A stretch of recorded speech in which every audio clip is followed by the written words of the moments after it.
Shiva, on the other hand, deep in meditation atop the cold Mount Kailash, remained unaware of what was going on, much to the concern of her parents. The determined Parvati made the arduous journey to Kailash and began serving Shiva. She took care of the surroundings, brought him fruit, and made garlands for him every day. She wanted to be there the moment the opponent his eyes so they could marry as soon as possible. The god sighed with relief and hoped that Shiva would soon awaken from his penance.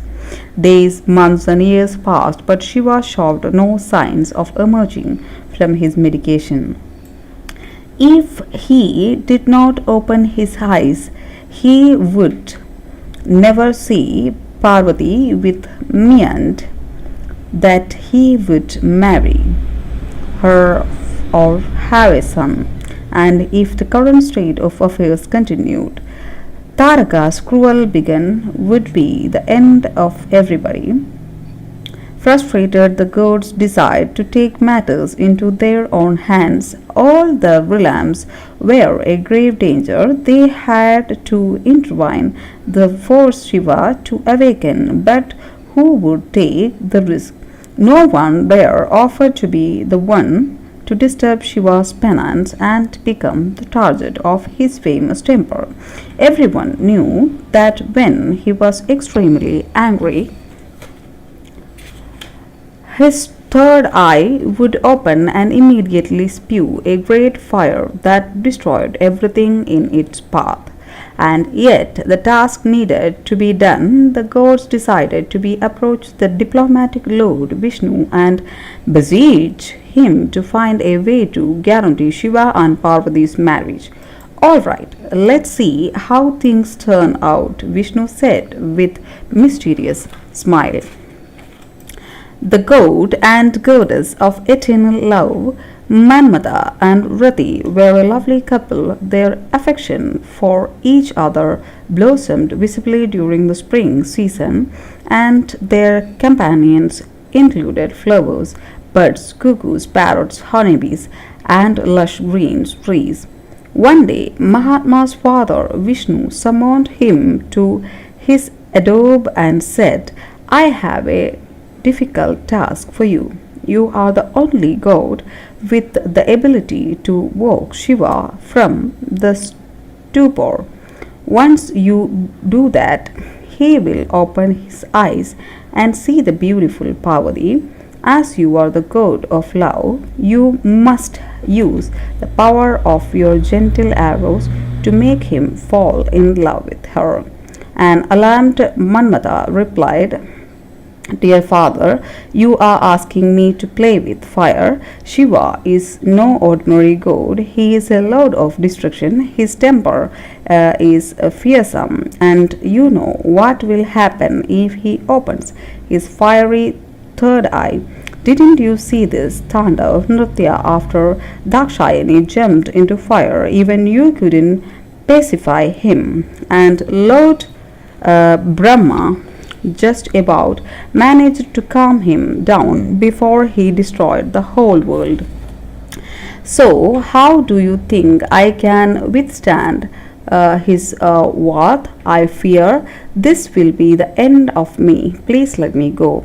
Vishnu then said sternly, Mahatma, there is no saying that Shiva can be ferocious, but don't forget that he is also exceptionally kind. So he forgave his father-in-law and brought him back to life.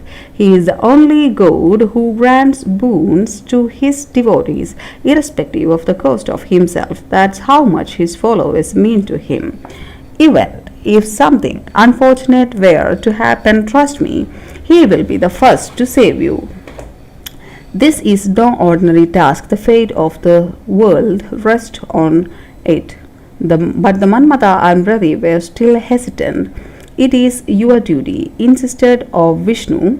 Taraka has become such a huge maniac, and nobody wants to challenge him. The world is suffering, Manmada, and if you don't make Shiva fall in love with Parvati, he will neither marry her nor produce the son fated to bring about Taraka's death.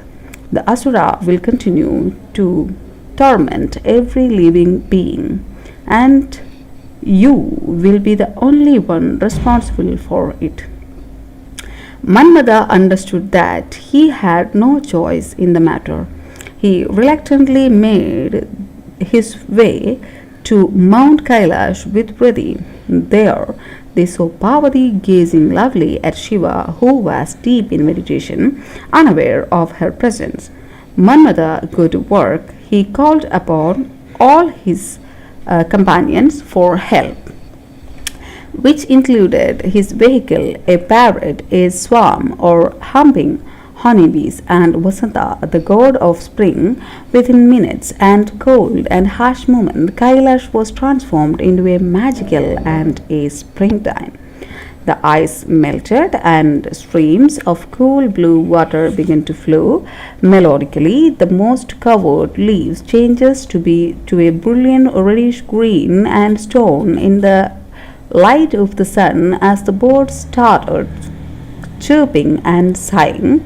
The affair was filled with a heady fragrance as buds bloomed into brightly colored flowers.